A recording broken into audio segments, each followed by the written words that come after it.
everyone, it's Mrs. Lamondo back to read Clean Getaway. We are starting at Route 3, which is kind of like Chapter 3, and it's never seen before. By the time Scoob and Gma have set up camp, aka parked the RV at their campsite in the hills of Alabama's Cheaha State Park and connected Gma's fancy water filter and hose to the spigot at their campsite so they won't run through what's in the RV's fresh water tank, the drooping sun has turned the sky colors of Scoob's favorite fruit, a sweet Georgia peach. So you can see there is the RV.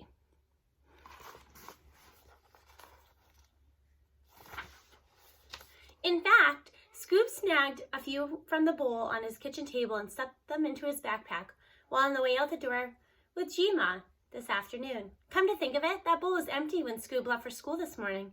He'd eaten the last two the night before as he sat through a show Dad was making him watch on National Geographic about the fiercely territorial nature of hippos. Which means Dad refilled it at some point for Scoob because Dad doesn't like peaches. Always says they're the pits and then laughs at his corny dad joke. When had Dad done that? Ready for a little adventuring, Scoob-a-doob? Whoops! Gma giggles as she approaches the picnic table where Scoob's sitting, drawing pine trees all around the spot where he circled the park they're at on the map Gma gave him. Well, at least that's what he was doing before he got all googly-eyed over the peachy sunset. Sorry, Gma goes on, forgot I'm supposed to drop the adoob now that you're practically a grown man. She winks at him and pats him on the top of his head. Come on, Gma. How about you come on, she says. We've got a short hike and I want to get to the peak of this mountain before the sun disappears. You carry this. She sets a wooden box on the picnic table in front of Scoob. The hinged lid is ornately carved and it's about the size of his school math book. He freezes. Gma's treasure box. He looks over the loops and swirls and leaves etched into the top. The box is a reddish brown and he knows it's made of rosewood because Gma told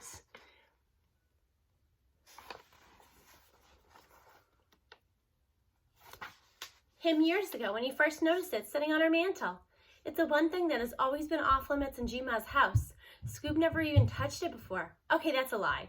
As soon as he was tall enough, age 7-ish, he reached up and touched the lacquered side just because he wasn't supposed to touch it. Looking at it now though, Scoob gets smacked again by the fact that he'll never see it on the mantle again. Never see the inside of Gma's house again. Stick it down your knapsack, she says, which she wants him to carry her treasure box in his backpack up a mountain? What if she's only taking it up there to toss it over the edge or something? Rid herself of it like she did her home. Scoob doesn't know if he could handle that. He gulps. We're taking it on the hike? That we are, she says. Now scoot your boot. And she walks off without another word. So, okay, watching the sun go down all the way from the highest point in Alabama is kind of neat. In fact, Scoob's looking forward to getting back down to the campsite so he can add a sunset in the margin of his road map. Well, ain't that something, Gma says from beside Scoob. They're in the observation room at the top of the old tower, which the pamphlet says was built in 1934. Can you believe Bunker Tower has been standing for 9 years by the time I was born? Gma says. It's magnificent. It's something all right. Scoob gives a weary glance around the interior. He sure hopes it doesn't decide to crumble. I've been waiting 51 years to see this view, Scoob-a-doob, Gma says. That gets Scoob's attention. 51 years? Yep. Scoob shifts his gaze back out across the landscape. Why didn't you come before now? Wasn't ready. No idea what that means. Really, not ready now, but the world ain't slowing its spin. Okay, Scoob says. Go ahead and open the box. The box. Scoob forgot he was even carrying it. Though come to think of it, his shoulders are hurting from the extra weight. He takes a deep breath, shrugs the bag down and drops to his knee, unzips and pulls out the box, stares at it.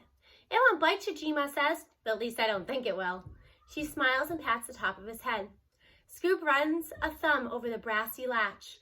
What if what's inside isn't all that exciting? It'll ruin the whole thing. Scoob would never admit it to anyone, but there are books he's never finished because he liked imagining all the things that could happen. Knowing what does happen would take the fun out of it. Scoob's mom pops into his mind unbidden. Her name is Destiny, but he's never met her. He knows she left when he was a baby because she wasn't ready to be a mom. Dad told him that part. But he doesn't know much else because the one time he asked about her, Dad made it clear that he didn't want to talk about it. So so he just makes things up, though he'd never tell anyone. In his mind, she's been everything from an astronaut like Mae Jemison. Dad's an aeronautical engineer and has a picture of Mae in her spacesuit on the wall in his office, to a brown lady, Indiana Jones, going on a treasure hunting adventure. She's an unsolved mystery, his personal treasure box. And now he's holding Jima's treasure box. He's imagined it containing everything from his granddad's ashes to the bones of some beloved pet, to heaps of glittering jewels. He imagines the vines carved into the lid coming to life like wooden snakes, lashing at him the moment he tries to lift it. Well, Jima says, Scoob closes his eyes, flicks the latch, and shoves the lid up, peeks inside through one barely cracked eye. The contents are unexpected. Voila, my greatest treasure. There's an old radio tucked up against the left side, plus some matchbooks, a few postcards. There are guidebooks to places Scoob's never heard of before and some newspaper clippings. A series of weathered road maps, not unlike the one Jima gave him.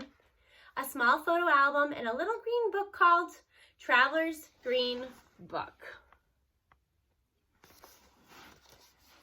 For a vacation without aggravation, the cover says in bold white letters. The Green Book is from 1963, as in not even from this century. Wow, this thing sure stirs up some memories, Jima says, grunting as she bends at the waist to remove the green book. It's about the same size as the postcards. Scoob watches her flip through it like she does a deck of cards before dealing Texas Hold'em. What is it, he asks. Something that helped keep a lot of folks like your G-Pop and me, for that matter, alive back in the day. Scoob zeroes in on the cover.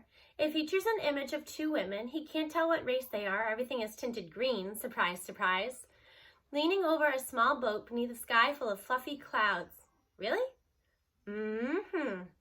She sighs and taps the book against her palm. Hate to tell you this, Scooby-Doo, but travel around this grand old USA wasn't always a safe thing for people who look like you.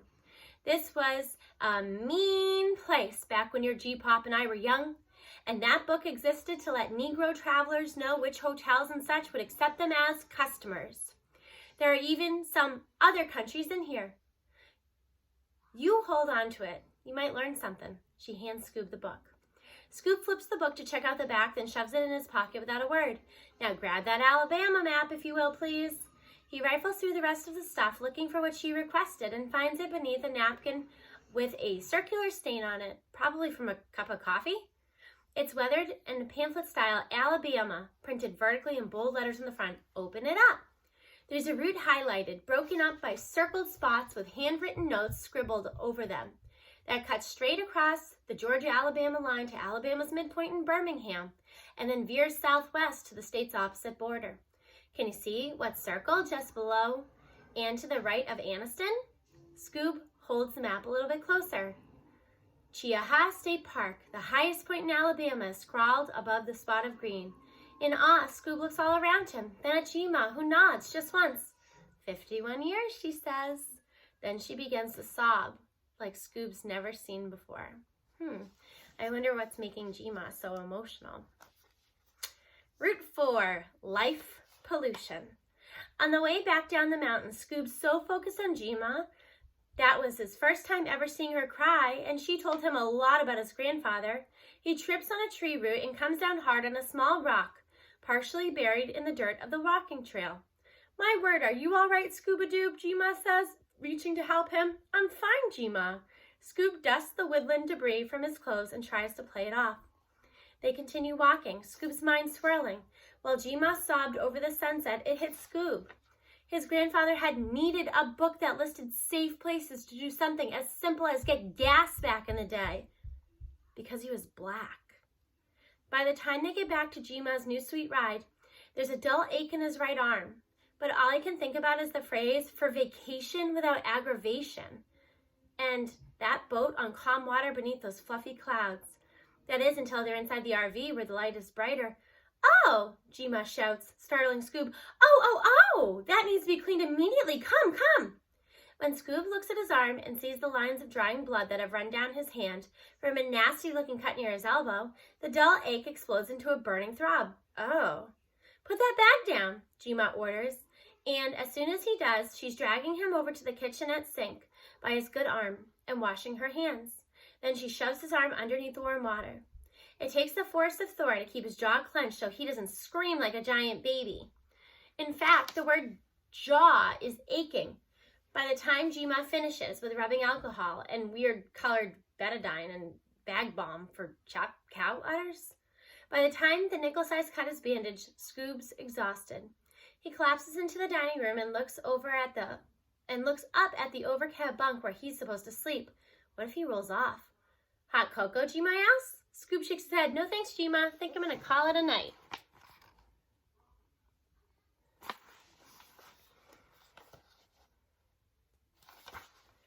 All right, well, before you go, she unzips Scoob's backpack and pulls out the treasure box, digs around, and stretches a photo out to him. That's your G-Pop. Keep that with your green book. Of course, now he can't sleep. Between the photo and the book, Scoob's thoughts are whipping around faster than a load of clothes in their front-loading washer during the spin cycle, something he typically loves watching but is queasy about now. In the photo, G-Pop is leaned up against what looks like a white box on wheels with a big green W up under the driver window. Scoob is guessing this is the Winnebago G-Ma mentioned earlier, though it's clearly the great-great-grandparent model of the motorhome where Scoob is currently stretched out in his bed staring at the picture. Scoob brings the photo closer to his face. G-Pop was tall and string beanie, a shade darker than Scoob, so 2 shades darker than Dad. Scoob can see his dear old Dad all up in G-Pop's face, though Dad is currently older than G-Pop was in the picture, so it's almost like looking at a younger Dad. And it makes Scoob wonder if this is what he'll look like in a decade and a half or so. People are always telling him he's the spitting image of Dad, which is kind of nasty, but whatever.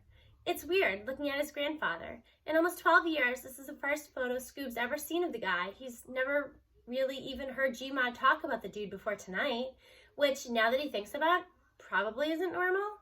He never questioned it before because Dad always said the old man had been a non-entity since before Dad was actually born. But from the beans G-Ma spilled over the top, so there's G-Pop, of Alabama, Scoob now knows that James Lamar Sr. was quite the entity, especially to her, his darling wife, Ruby Jean. What G-Ma told him through her tears, and a little snot and drool too. In 1968, she and G-Pop bought an RV. They planned to drive from their home in Georgia across 5 southern states and straight into Mexico. On her maps, which are all in the treasure chest, G-Ma marked off the stuff she wanted to see along the way. But they'd had to skip most of her chosen sites because G-Ma is a white lady, but your G-Pop was a Negro, we used to say back then. Chiaja Mountain had been the first stop she wanted to make, but when they got to the turnoff for the drive to the top, G-Pop told her there was no way they'd be able to park up there without people messing with them. Scoob puts the picture aside and picks up the green booklet, reads the words just inside the front cover. Assured protection for the Negro traveler. Skims the intro page, which outlines state-by-state statutes on discrimination as they apply to the public accommodations or recreation. Then flips to the Alabama section. Scoob knows Anniston is the closest city to where they are now, and it's not in the book at all, which means there was nowhere safe for Black people to stay around here back when G-Ma and G-Pop took their trip, so they drove past. This journey Scoob and G-Ma are on now, according to her, it's my chance at redemption to finish what your G-Pop and I started 51 years ago. And while she doesn't go into detail, she does tell Scoob that they never made it to Mexico. G-Ma lets out a gigantic snort from her curtained-off bedroom at the opposite end of the RV, and Scoob switches back to the picture and holds it in the light coming through the small window. G-Pop looks so chill. Real happy, smiley type of guy despite having on plaid booty shorts hiked up to his belly button that cannot be comfortable.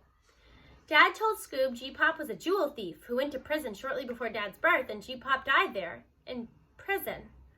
Really, the only time Dad ever brings up G-Pop is to say, no son of mine will become a low-life criminal like my father, when he's going off on Scoob about some infraction or another. But G-Pop doesn't look like a terrible guy, and after hearing G-Ma talk about our beloved Jimmy Sr., Scoob wonders if Dad got it all wrong. Dad himself said he'd never even met G-Pop. What if G-Pop wasn't all that bad? G-Ma obviously loved him enough to marry him, and Dad's always saying, William, your grandmother is a queen, never forget it. That has to mean something, doesn't it? Thoughts of Scoob's mom slip back into his head like those long, stringy clouds, see-through and not fully formed but visible. Dad doesn't know it, but Scoob's aware she's tried to contact Scoob before.